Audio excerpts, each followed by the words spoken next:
Today with Second Chronicles chapter 1 in the King James Version. And Solomon, the son of David, was strengthened in his kingdom, and the Lord his God was with him, and magnified him exceedingly.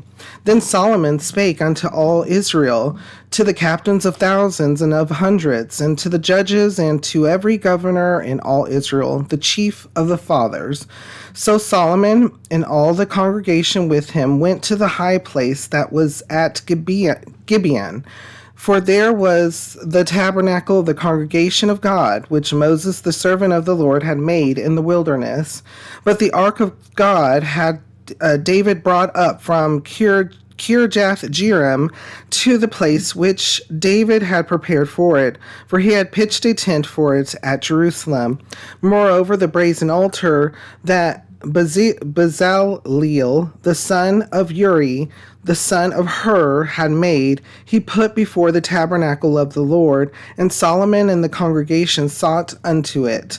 And Solomon went up thither to the brazen altar before the Lord, which was at the tabernacle of the congregation, and offered 1,000 burnt offerings upon it. In that night did God appear unto Solomon, and said unto him, Ask what I shall give thee. And Solomon said unto God, Thou hast shewed great mercy unto David my father, and hast made me to reign in his stead. Now, O Lord God, let thy promise unto David my father be established.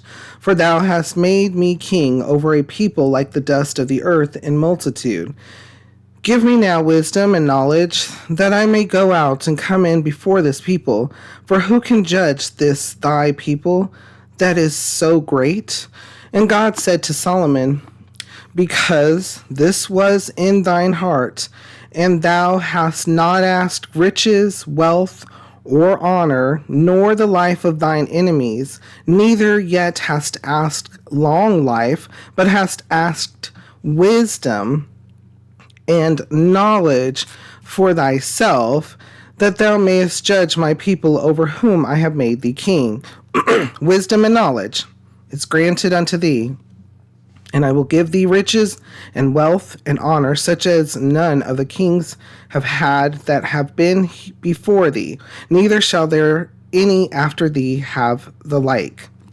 Then Solomon came from his journey to the high place that was at Gibeon to Jerusalem, from before the tabernacle of the congregation, and reigned over Israel. And Solomon gathered chariots and horsemen, and he had 1,400 chariots and 12,000 horsemen, which he placed in the chariot cities, and with the king at Jerusalem. And the king made silver and gold at Jerusalem, as plenteous as stones and cedar trees made he, as the sycamore trees that are in the vale for abundance. And Solomon had horses brought out of Egypt and linen yarn. The king's merchants received the linen yarn at a price, and they fetched up and brought forth out of Egypt a chariot for 600 shekels of silver, and an horse for 150. And so brought they out horses for all the kings of the Hittites and for the kings of Syria by their means. Okay, so there was a lot here and just in the first chapter. Listen to this. Again, this is wonderful that this happened. Verse 10 first, Give me now wisdom and knowledge, that I may go out and come in before this people, for who can judge this thy people that is so great? And so this is a lot that Solomon was thinking about having to deal with, not only his brothers, but then also in all of what just recently took place prior to him being named the king. In fact, there was an attempt by another brother to become king, but that did not happen. That he had the opportunity. The Lord asked him what he wanted from the Lord, and Solomon believed the Lord, and what he asked for, he could have asked for a lot of different things, but what he actually asked for was wisdom and knowledge, that I may go out and come in before this people, for who can judge this thy people? So, in order to not just judge, right? Not just hear arguments and hear things that come up before for someone to make a decision on, but wisdom to guide the people, to lead the people, and to be an example for the people. So the Lord heard that. The Lord heard that. And not only did he grant the wisdom that Solomon asked for, but he granted all of the other things that would typically, in a humanistic realm, as of today, people would ask for.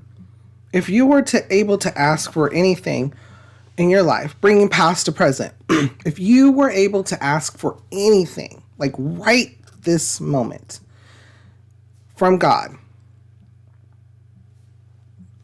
I just want to let you know you actually can, even right this moment.